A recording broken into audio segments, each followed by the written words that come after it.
ಮಾಡೋದು ಭಕ್ತಿನ, ನನ್ನಲ್ಲಿರೋ ಒಂದು ಕಾಮನ, ನನ್ನಲ್ಲಿರೋ ಮೋಹನ ರೀಫೈನ್ ಮಾಡಿ, ನನ್ನಲ್ಲಿರೋ ಪ್ರೇಮನ ಹೊರಗೆ ತಂದು, ನನ್ನಲ್ಲಿರೋ ಭಕ್ತಿನ ಅನುಭವಿಸಿ, ಆ ಎನರ್ಜಿ ಎಕ್ಸ್ಪ್ಲೋಡ್ ಆಗಿ ಭಗವಂತನ ನೋಡೋದು ನನ್ನಲ್ಲೇ. ಇಷ್ಟೇ ನನಗೆ ಅನುಭವಕ್ಕೆ ಬರೋದು ಭಗವದ್ಗೀತೆ ಓದೋದು. I want to experience Krishna. ಆ ಥರ ಅಪ್ಲಿಕೇಶನ್ ನಾನು ಹೇಳ್ಕೊಡೋದು.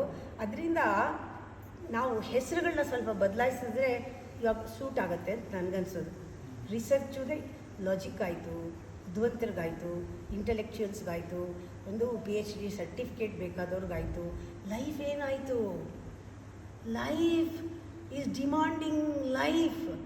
Life is not in the book or information about Vedas. ಲೈಫ್ಗೆ ಲೈಫ್ ಕೊಡೋದು ಹೇಳ್ಕೊಟ್ಬಿಡಿ, ಆಮೇಲೆ ಅವ್ರಿಗೆ ಅರ್ಥ ಆಗ್ಬಿಡುತ್ತೆ ಅದು ಏನು ಅಂತ.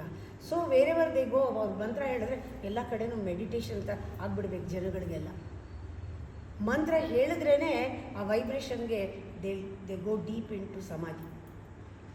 V should make such souls ವಾಪಸ್ ವೇದಕ್ಕೆ ಬರಬೇಕು ಅಂತ ಇಷ್ಟ ನನಗೆ. ನೀನೇನಾರು ಆ ಥರ ಮಾಡಿದ್ರೆ ನಾನು ನಿನ್ನ ಜೊತೆ ಇರ್ತೀನಮ್ಮ. ನಮ್ಗೆ ಹಂಗಾಗಬೇಕು. ಪ್ರಾಕ್ಟಿಕಲ್ ಅಂದರೆ ಏನು ಅಂದರೆ, ಒಂದು ಕರೆಂಟ್ ನಮ್ಮ ಒಳಗಡೆ ಬಂದು ಹೀಗೆ ಎಲ್ಲರನ್ನೂ ಎಬ್ಬಿಸ್ಬೇಕು.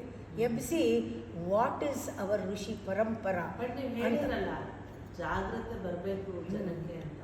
ಆ ಸ್ಟೆಪ್ ನಮಗೆ ಆಗ್ತಾ ಇಲ್ಲ.